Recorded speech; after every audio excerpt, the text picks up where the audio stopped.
अंदर।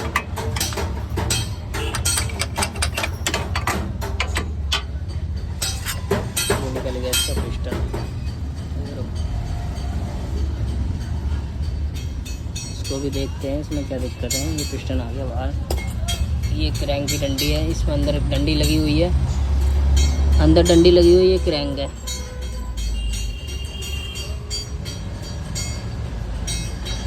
देख रहे हो, ये डंडी और क्रैंक लगी हुई है।